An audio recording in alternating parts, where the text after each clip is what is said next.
کہ ہماری یہ صفحہ 18 پہ ہے، ہمارے لیے قابل فخر بات یہ ہے کہ ہماری بہادر اور پرعزم افواج دہشت گردی کے خلاف ایک طویل اور اعصاب شکن جنگ لڑ کر دنیا پر اپنی قابلیت کی دھاک بٹھا چکی ہیں۔ ہماری افواج وطن کے تحفظ کے لیے جو قربانیاں دے رہی ہیں، اس کی کوئی دوسری مثال موجود نہیں ہے۔ میں اپنی قابل فخر اور بہادر افواج کو سلام پیش کرتا ہوں اور یقین دلاتا ہوں کہ پوری قوم وطن عزیز کے دفاع اور سلامتی کے لیے ان کے شانہ بشانہ کھڑی ہے۔ قیام امن کے لیے نیشنل انٹرنل سیکیورٹی کمیٹی اور نیشنل انٹیلیجنس کمیٹی کی تشکیل خوش آئند ہے۔ جناب چیئرمین صاحب، اس موضوع پہ بات کرنا میں نے اس لیے بھی ضروری اور اپنی ذمہ داری سمجھا کیونکہ میں سینٹ کی قائمہ کمیٹی برائے دفاع کا چیئرمین ہوں اور مجھے یہ اعزاز حاصل ہے، اور میں یہ بھی عرض کرنا چاہتا ہوں کہ افواج پاکستان کے ساتھ ساتھ قانون نافذ کرنے والے تمام افسران، تمام اہلکار جنہوں نے اپنی جان کا نذرانہ پیش کیا، جو شہید ہوئے، تمام وہ غازی، تمام وہ افسران اور اہلکار جو آج بھی اپنی جان کو ہتھیلی پر رکھ کر نکلے ہوئے ہیں، کہ جس کی وجہ سے جناب چیئرمین صاحب آپ کو، مجھے، ہمارے تمام ساتھیوں کو، ہمارے بچوں کو سکون کی نیند ملتی ہے، ہم اپنے آپ کو محفوظ محسوس کرتے ہیں۔ ان تمام شہداء کو، ان معصوم شہریوں کو جو اس کے زد میں آئے، میں سمجھتا ہوں ضروری ہے کہ ہم خراج عقیدت پیش کریں۔ اور جناب چیئرمین صاحب، میں داد دیتا ہوں کہ آپ نے اس اجلاس کے شروع میں ہی انہی شہداء کی دعا کے لیے جو ہے وہ ہم نے سب ہاتھ بلند کیے آپ کی ہدایت پر۔ اسی کے پیش نظر ایک بڑا اہم جو اس کا عنصر ہے جناب چیئرمین صاحب، وہ یہ ہے کہ فروری 2020 میں رد الفساد، آپریشن رد الفساد، جو ہماری ملٹری کا کاؤنٹر ٹیررزم آپریشن ہے، اس کے 3 سال مکمل ہوئے، اور چونکہ ایک دم اس کے بعد کووڈ آ گیا، اس کی تفصیلات شاید ہم سے نظر انداز ہو گئیں یا ان پہ کوئی روشنی نہیں کسی نے ڈالی۔ جناب، زندگی، یہ فروری کی بات ہے، زندگی معمول پر آ چکی تھی، غیر ملکی سیاح پاکستان آنے لگے تھے، کھیل کے بین الاقوامی ایونٹس جو تھے وہ پاکستان میں بحال ہو گئے۔ سینیٹر آفریدی صاحب یہاں بیٹھے ہیں، ان کی بھی ماشاءاللہ ایک کرکٹ ٹیم ہے، پی ایس ایل مکمل طور پر پاکستان میں منعقد ہو رہا تھا، بس اس کے آخری مراحل یہ کووڈ کے نظر ہو گئے اور اس کا نشانہ بن گئے۔ جناب چیئرمین صاحب، جنوری 2020 میں British high commissioner doctor Christian Turner نے جو اپنی ٹریول ایڈوائزری، جو سفری پابندیاں تھیں برطانیہ سے آنے والے شہریوں کے لیے، پاکستان ان پابندیوں کو ریلیکس کر دیا، اور کیا کہتے ہوئے، and I quote, he said credit goes to the hard work of the government of Pakistan in delivering improved security over the past 5 years since 2015۔ جناب عالی، 2018 میں برٹش بیک پیکرز ایسوسی ایشن نے پاکستان کو رینک کیا as the world's top adventure travel destination, describe کیا پاکستان کو as one of the friendliest countries in the world with mountain scenery beyond anyone's wildest imagination. جناب چیئرمین صاحب، 2019 میں فوربز نے رینک کیا پاکستان کو as one of the coolest places to visit. World economic forum کی travel and competitiveness report نے پاکستان کو top 25 countries میں پلیس کیا of world heritage sites ranging from mangroves to the Indus valley civilisation including Mohenjo Daro and Harappa. جناب عالی، اسی سال کے شروع میں یونائٹڈ اسٹیٹس نے اپنی ٹریول ریسٹرکشنز کو ریلیکس کیا۔ یونائٹڈ نیشنز نے پاکستان کو، اسلام آباد کو ڈکلیئر کیا as a family station for its personnel جن کو یہاں پوسٹنگ کرتے ہیں after evaluating the security situation. British Airways نے اپنی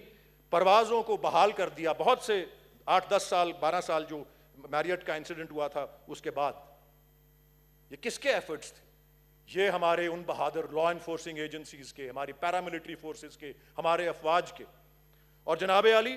یہ جو 22 جنوری 2020 کو جب 3 سال آپریشن رد الفساد کے مکمل ہوئے، اور I have to mention here کہ رد الفساد میں ہماری افواج کے, ہماری آرمڈ فورسز کے تمام ونگز کے ساتھ ساتھ ہماری پیراملٹری آرگنائزیشنز بھی شریک تھیں, ہماری سویلین لا انفورسمنٹ اتھارٹیز بھی شریک تھیں, ہماری انٹیلیجنس آؤٹ فٹس بھی شریک تھیں, اور اس کے اہم ایلیمنٹس کے آپریشنز ان پنجاب تھے, continuation of operations in other parts of the country تھے. دوسری چیز, تیسری چیز بارڈر مینجمنٹ, چوتھی چیز ڈی ویپنائزیشن اینڈ ایکسپلوسیوز کنٹرول. جناب عالی, اس کے کچھ اہم تفصیلات ہیں جن پہ روشنی ڈالنا ضروری ہے. 149,000 انٹیلیجنس بیسڈ آپریشنز کنڈکٹ کیے ہمارے اداروں نے ان 3 سالوں کے اندر. Over 3,800 threat warnings were issued. جناب علی, 400 terrorist attacks were averted by law enforcement authorities. Karachi کی کرائم انڈیکس پہ رینکنگ میں بہت سالوں بعد امپروومنٹ آئی. جناب Ali, border fencing with Afghanistan, which is aimed to prevent unauthorized cross-border movement by terrorists and other criminals. اس کے جناب علی یہ 2017 کے وسط سے بارڈر فینسنگ جو ہے وہ شروع کی گئی تھی, اور 1500 سے زیادہ کلومیٹرز جو ہیں, 2600 کلومیٹرز کی جو بارڈر ہے, اس میں 1500 کلومیٹرز پہ وہ بارڈر پوسٹس اور فورٹس بنا کے وہ سارا جو ہے سلسلہ اس کو جاری رکھا جا رہا ہے. تو جناب چیئرمین صاحب, لیکن یہ تمام ایفرٹس جو ہیں ہمیں کسی قسم کی کمپلیسنسی میں اسے لال نہیں کرنا چاہیے. اس کے ساتھ ساتھ ہمیں اعتراف بھی یہ کرنا ضروری ہے کہ ابھی 12 جولائی ہی کو نارتھ وزیرستان میں ہی ٹیررسٹس کا کلیش ہوا ود دا سولجرز, اور وہاں پہ ہمارے 4 سولجرز جو ہیں وہ شہید ہوئے. اور ابھی گزشتہ روز ٹیررسٹس نے فائر اوپن کر دیا آن security forces in Panjgur district, جس میں 3 سولجرز جو ہیں وہ شہید ہوئے اور کافی 8-9 جو ہیں وہ انجر ہوئے. لیکن having said all of that,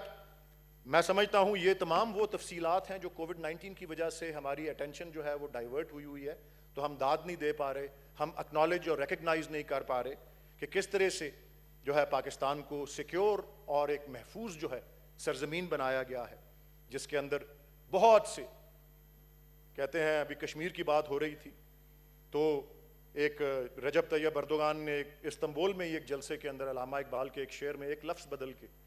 جو ہے, میں جس کو ایک لفظ بدلنا چاہتا ہوں, انہوں نے تو عثمانیوں کی بات کی تھی, میں ایک لفظ بدل کے اس میں کہنا چاہتا ہوں کہ اگر کشمیریوں پہ کوہ غم ٹوٹا تو کیا غم ہے کہ خون 100,000 انجم سے ہوتی ہے سحر پیدا. یہ وہ 100,000 انجم ہماری سرزمین کے ہیں جن کے خون سے یہ ہمارے ملک کی یہ محفوظ جو ہے وہ سحر پیدا ہوئی. اور شہری رحمان صاحبہ نے بڑی تفصیل سے جو ہے وہ بات کی کہ جو مودی سرکار نے, اور ابھی غفور حیدری صاحب نے بھی مودی سرکار کے حوالے سے جو بات کی, میں یہ عرض کرنا چاہتا ہوں کہ مودی سرکار جو مظالم ڈھا رہی ہے, کشمیر کے علاوہ جو شہریت کا قانون اس نے منظور کیا اور جس کو نافذ کرنے کی کوشش کی ہے, اس پہ محض دیوبند اور بریلی کے علماء نہیں بلکہ پوری نوجوان نسل جو ہے ہندوستان کی وہ سراپا احتجاج ہو گئی ہوئی ہے. اور جناب فیض احمد فیض مرحوم کے اشعار پورے ہندوستان کے اندر اس کی مزاحمتی موومنٹ کے اندر, وہ کولکاتہ ہو, وہ کیرالا ہو, وہ بنگلورو ہو, وہ دلی کا شاہین باغ ہو, تمام جامعہ ملیہ کے اندر اگر اسٹوڈنٹس کے اوپر ظلم کیا جاتا ہے تو پوری قوم جو ہے, پوری نوجوان نسل جو ہے وہاں پہ سراپا احتجاج ہوئی ہے. اور وہ وہاں پہ جنہوں نے اپنے جانوں کے نذرانے پیش کیے اور یہاں پہ جنہوں نے اپنی جانوں کے نذرانے پیش کیے اس ملک کو محفوظ بنانے کے لیے, میں وہی فیض احمد فیض کے اشعار سے اس ہاؤس کے سامنے پیش کر کے اپنی گفتگو کو مکمل کروں گا. اور یہ انہی کی نظر کرتا ہوں, ان شہداء کی اور ان غازیوں کی جو اس مزاحمت کے اندر اور اس ملک کو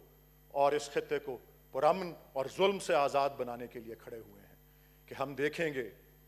لازم ہے کہ ہم بھی دیکھیں گے وہ دن کہ جس کا وعدہ ہے ہم دیکھیں گے, جو لوح ازل میں لکھا ہے ہم دیکھیں گے, جب ظلم و ستم کے کوہ گراں روئی کی طرح اڑ جائیں گے, ہم محکوموں کے پاؤں تلے یہ دھرتی دھڑ دھڑ دھڑکے گی, اور اہل حکم کے سر اوپر جب بجلی کڑ کڑ کڑکے گی, جب عرض خدا کے کعبے سے سب اٹھوائے جائیں گے, ہم اہل صفا مردود حرم مسند پہ بٹھائے جائیں گے, سب تاج اچھالے جائیں گے, سب تخت گرائے جائیں گے, اور نام رہے گا اللہ کا جو غائب بھی ہے حاضر بھی, جو ناظر بھی ہے منظر بھی, اور اٹھے گا الحق کا نعرہ جو میں بھی ہوں اور تم بھی ہو, اور راج کرے گی خلق خدا جو میں بھی ہوں اور تم بھی ہو. Thank you sir. Thank you Walid صاحب, تھینک یو. جی عثمان کاکڑ صاحب. مہربانی جناب. چیئرمین صاحب، نیکسٹ آپ ہیں عتیق صاحب. جی جی. اس ملک کے صدر صاحب کے اسپیچ پہ ڈسکشن ہو رہی ہے، اور صدر صاحب جو ہیں وہ خود پارلیمنٹ کا حصہ ہوتا ہے، پروونشل اسمبلیز اور سینٹ اور قومی اسمبلی نے اسے ووٹ دیے ہیں، اور صدر کو جو ہیں سارے پیڈریٹنگ یونٹ کے 22 کروڑ